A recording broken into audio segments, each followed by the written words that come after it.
na ba kayong lahat upang siya'y tulungan? Ang himig natin. Kamusta mga boss? Welcome sa aking munting channel ang Kanta Kwento. Ngayon naman ay ikukwento ko sa inyo ang naging buhay ng isa sa mga pioneer ng OPM rock at naging rock icon legend na si Pepe Smith. Paano siya nagsimula at sumikat sa rock scene dito sa Pilipinas? Pero bago tayo mag-start, ay hihingin ko muna ang iyong subscribe bilang suporta sa ating channel. Maraming salamat. At ngayon nga ay umpisahan na natin. Si Joseph William Feliciano Smith o mas kilalang Pepe Smith at Joey Smith ay pinanganak noong December 25, 1947, kina Edgar William Smith, isang Amerikanong sundalo, at Conchita Feliciano, taga Angeles, Pampanga. Nang 8 taong gulang siya, naghiwalay ang kanyang mga magulang at namatay ang kanyang ina sa hepatitis.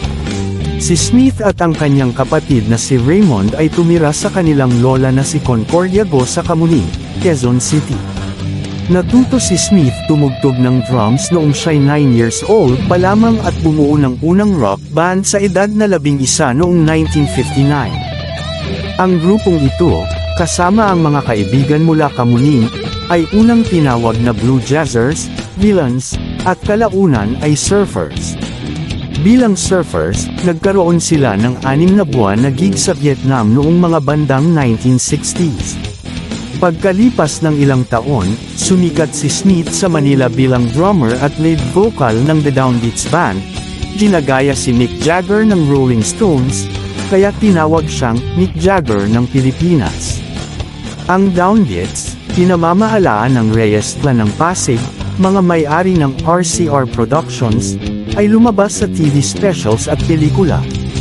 Binuksan nina Eddie Reyes at The Downbeats ang concert ng Beatles noong July 4, 1966, sa Rizal Memorial Stadium sa Manila, kasama si Orlando Muñoz at tinugtog ang Get Off My Cloud ng Rolling Stones. Ang Downbeats ang pinakamataas na bayad na international band sa Hong Kong noong kanilang panahon. Si Smith ay tumugtog ng drums at kumanta para sa Japanese rock trio na Speed, Blue at Shinki. Ang kanyang palayaw na Speed ay dahil sa interes niya sa amphetamines. Bago mabuo ang Speed, Blue at Shinki sa Japan noong 1970, itinatag ni Smith ang Juan de la Cruz Band sa Pilipinas noong 1968 at ang Zero History sa Japan. Ang core members ng dalawang banda ay sina Smith, Wally Gonzalez, gitarista, at Mike Hanupol, bassist. Ang Juan de la Cruz Band ay nasa ilalim ng Orlando P. Muñoz Management. Naging 4 sila sa banda nang sumali si Edmund Bosho Fortuno sa drums, habang si Smith ay lumipat sa gitara. Isa sa kanilang unang gigs ay ang 1970 Antipolo Rock Music Festival na dinaluhan ng libu-libong fans ng Pinoy rock. Ang Juan de la Cruz Band ay nagpasimula ng Pinoy rock genre sa pamamagitan ng mga orihinal na kanta sa Tagalog. Naging superstars ang 4 na miyembro ng banda. Sinulat ni Smith ang klasikong kanta ng Juan de la Cruz na Himig Natin sa Ladies' Toilet noong 1972, habang hinihintay ang turn niya sa concert na Himig Natin sa Rizal Park, Manila. Himig natin.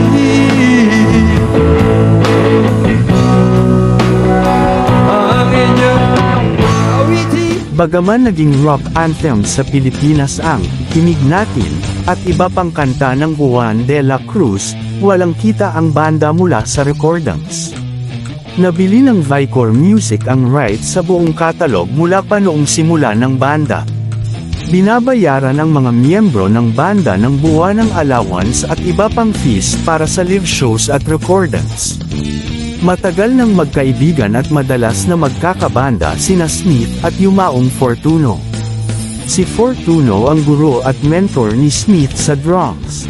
Ang palayaw ni Smith na Kalabog ay mula sa comics na Calabog and Bosho, ni Larry Alcala, tungkol sa dalawang bobo na detective na parang sina Smith at Fortuno. Pagkatapos nga ng mga ilang gig at mga show ay nagpahinga ang Juan de la Cruz Band at habang nakapahinga ang banda nagtayo si Smith ng sariling banda na The Airwaves noong 1976. Kasama niya sina June Lopito sa guitar, Gary Perez sa guitar din, Gil Cruz bassist, at Edmond Fortuno para sa drums. Si Smith ay nagkaroon ng 5 anak mula sa iba't ibang babae.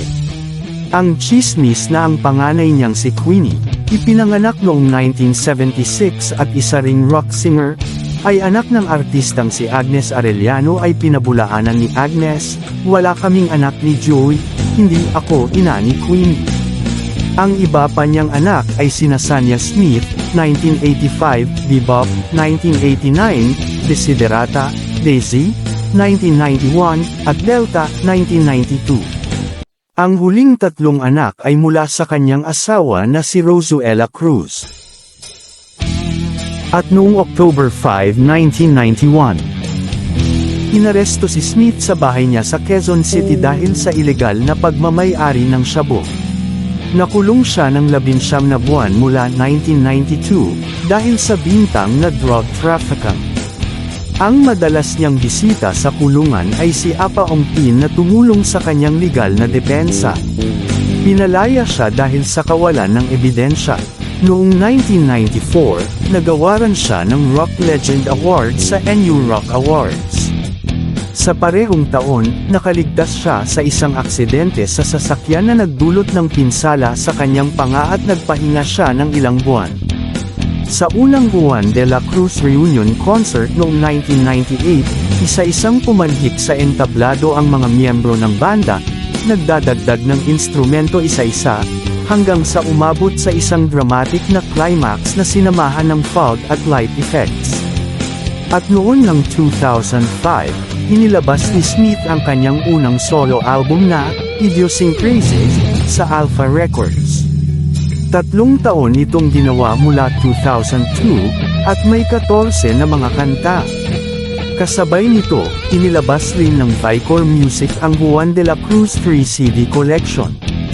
Noong late 2000s, gumanap si Smith sa sitcom na The Smiths sa ABS-CBN, kasama ang 3 sa kanyang 5 anak. At noon ng April 24, 2006, ipinalabas sa GMA Network ang dokumentaryo ni Hao Severino tungkol sa buhay ni Smith na pinamagatang Pepe Smith. Tampok dito ang mga panayam kay Smith, kanyang pamilya, at mga kaibigan, pati na ang concert sa Quezon City Jail, 12 taon matapos siyang makalaya. Nagkaroon siya ng ikatlong stroke noong 2017, kung saan ang una ay nag-iwan sa kanya ng problema sa pagsasalita. At namatay nga si Smith noong January 28, 2019, sa edad na 71 sa Arnaiz Hospital matapos magreklamo ng sakit sa dibdib habang nagpa-practice ng gitara sa Cainta, Rizal. Inatake siya sa puso. Inilibing siya sa Loyola Memorial Park sa Parañaque. Kayo ba, anong mga awitin ang nagustuhan ninyo sa Juan de la Cruz at mga kanta ni Pepe Smith? Kung nagustuhan ninyo ang bandang Juan de la Cruz, pwede bang mahingi ang inyong subscribe bilang suporta sa ating munting channel? Maraming salamat sa pagsama sa akin hanggang sa dulo ng ating video. At yan nga ang kwento natin tungkol sa buhay ni Pepe Smith. Maraming salamat muli. Ito ang kanta kwento.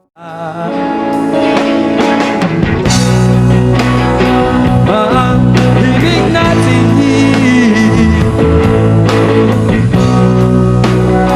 ang inyong awitin upang tayo